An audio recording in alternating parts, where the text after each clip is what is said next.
Hey guys, Travis Daggett talking today about timetable, and from when you start a transaction to when you close. So whether you're selling a house or buying a house, of course the timetable is going to apply to both parties. So the part that takes the longest, the part that can take the longest is the title report. So that's really the first step to opening escrow with the title company, and that's a very important step, particularly for the buyer. And that's where the title company is going to look at a number of things. Most important is what liens are against the property. So the most common is, of course, going to be the mortgage. There could be a first mortgage, a second mortgage, there could be more. There could be a home equity line of credit.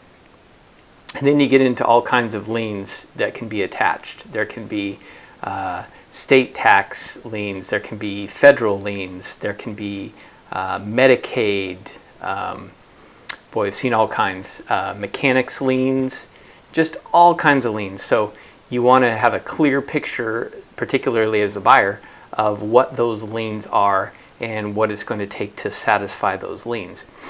Once that's the preliminary title report is generated, then we get into financing. So if somebody's purchasing for cash, that's why the transaction can be so quick. It can be about a week to do that.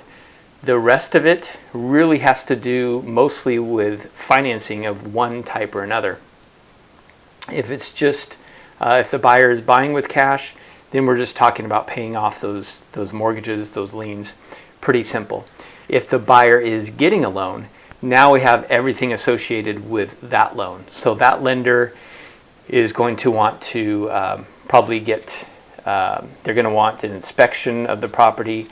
They're going to want to do an appraisal, and those things can take a while, especially in a market like we have right now where appraisers can be pretty busy. He's dead, but pretty busy. And so can inspectors, so that can take a while just as far as scheduling. And then once the inspection report comes back, there may be items that need to be fixed for the lender to loan on the property, or for the buyer to go ahead and want to close on it. The appraisal could come in at a price that's not favorable for the loan, so that may need to be addressed. So those things can tend to make closing take longer than a cash purchase. So generally we're talking 30 to 45 days for a property to close with all those things involved.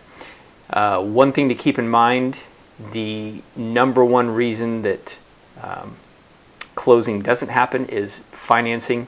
So one thing that you can do as the seller or the broker for the seller, that's a great idea, is anytime you get an offer, check out the financing, talk to the lender, talk to the mortgage broker, find out everything you can about the buyer's qualifications and the type of loan and what's going to be needed.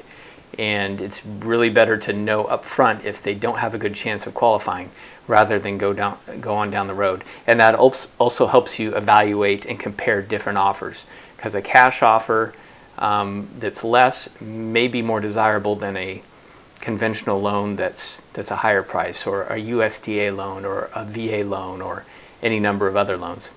So hope that gives you an idea on timetable. With Cornerstone Properties, what we do is we know that it can be frustrating and it can be confusing to buy or sell a property, a house, especially if it needs work.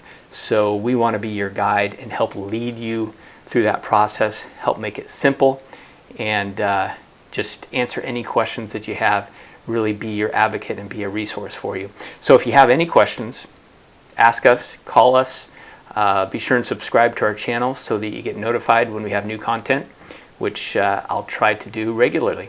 Thanks for watching.